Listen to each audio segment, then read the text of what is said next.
This is the story of a man named Stanley. Stanley worked for a company in a big building where he was employee number 427. Employee number 427's job was simple. He sat at his desk in room 427 and he pushed buttons on a keyboard. Orders came to him through a monitor next to his desk, telling him what buttons to push, how long to push them, and in what order. This is what employee 427 did every day of every month of every year.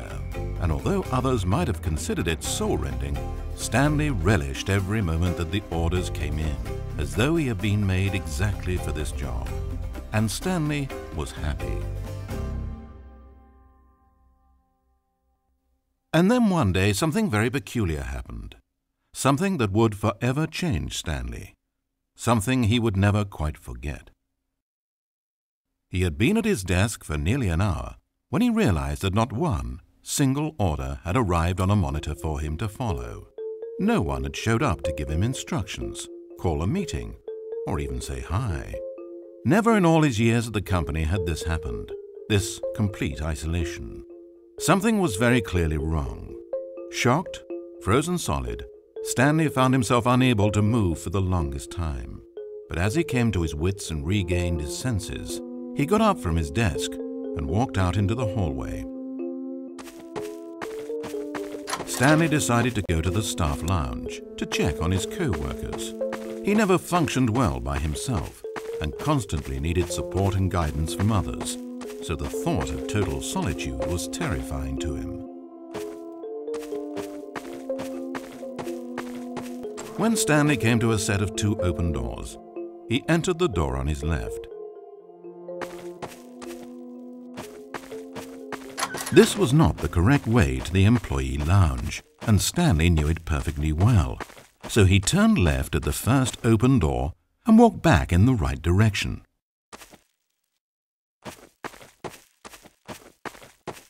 Stanley was so bad at following directions, it's incredible he wasn't fired years ago.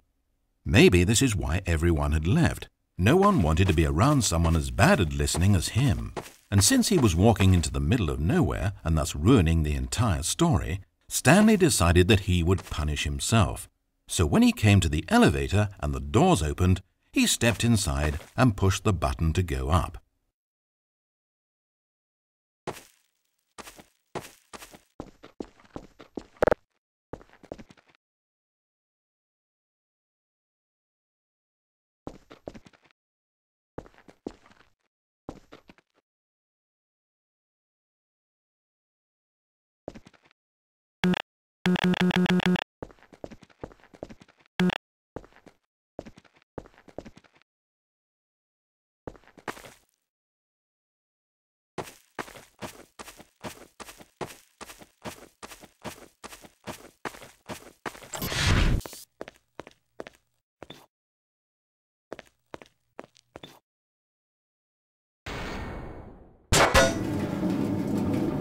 It almost perplexed Stanley that he had actually gone and stepped into this metal trap. After all, it should have been no surprise that this thing would lead him to his death. But he thought to himself, this is simply the price to pay for ruining a perfectly good story. So he resigned and willingly accepted his fate, the inevitable end toward which he had spent so long stumbling. Farewell, Stanley.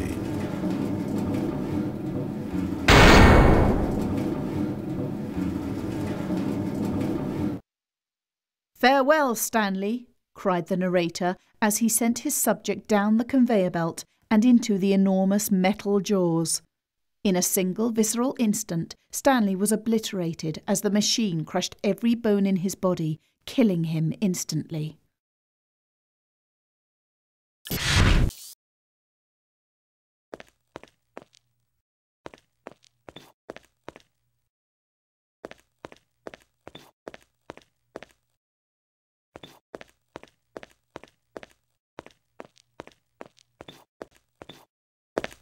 It's a shame, then, that for all his work, it was such a meaningless victory for the narrator.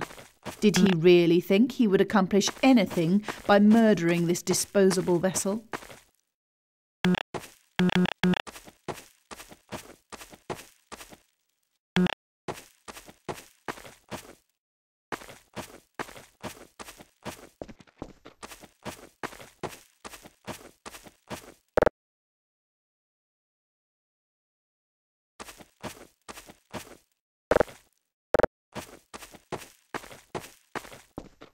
Every possible choice Stanley could make had been designed for him long before he ever set foot here.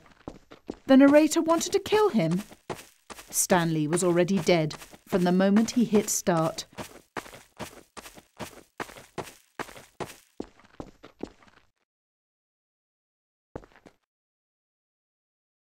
There's no salvation for either of these two, I'm afraid.